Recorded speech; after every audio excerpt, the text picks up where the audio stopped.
Continuando con nuestros videos de educación financiera, el día de hoy vamos a ver acerca de las inversiones.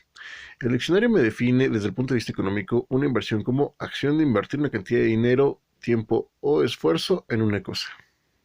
Invertir desde el punto de vista económico me lo define como emplear una cantidad de dinero en un proyecto o negocio para conseguir ganancias. Pasando al tema de las inversiones, vamos a ver que hay varios factores que influyen sobre ella. En primer lugar, y considero que es uno de los más importantes, vamos a ver la tolerancia al riesgo. El riesgo se define como la posibilidad de que se produzca un contratiempo o una desgracia o de que alguien o algo sufra un perjuicio o daño.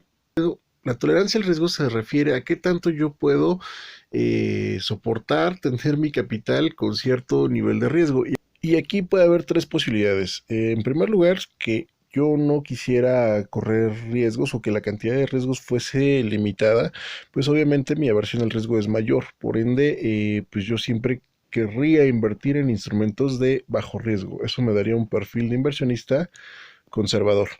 El riesgo moderado, es decir, que yo estoy dispuesto a correr ciertos riesgos, pero también quiero contar con cierta certeza a nivel de rendimientos. Esto me colocaría en un perfil moderado. Y el alto riesgo, quiere decir que a mí no me importa qué tanto nivel de riesgo, siempre y cuando pues sean las inversiones que yo quiero. Esto me da un perfil agresivo. Esta aversión al riesgo va a estar determinada por varios factores, entre ellos pues van a influir la personalidad, la edad, el nivel de escolaridad que tenga el futuro inversionista. Vamos a ver que conforme envejecemos, nuestra aversión al riesgo es mayor. ¿Por qué? Porque conforme vamos envejeciendo nos acercamos a la edad de retiro. Entonces, yo no quiero tener esa incertidumbre de perder mis recursos económicos porque eso puede poner en riesgo mi sustentabilidad.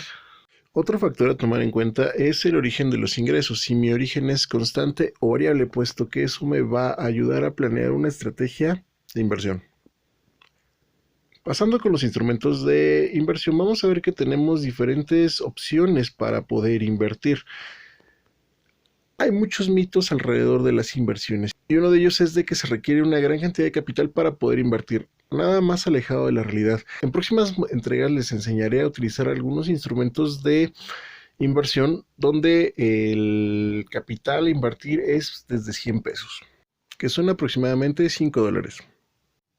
En este video solamente vamos a mencionar los instrumentos de inversión más comunes. En futuras entregas iremos detallando cada uno de los instrumentos que aquí mencionamos. Obras de arte y coleccionables. Joyas, CETES, bonos de gobierno, divisas, metales, inversiones inmobiliarias, acciones, fibras, fondos, criptomonedas. Cada uno de estos instrumentos tiene pros y contras para el inversionista. Todo depende de su perfil de inversionista que usted tenga y los objetivos de esa inversión. Espero esta información te sea de ayuda. Hasta una próxima entrega.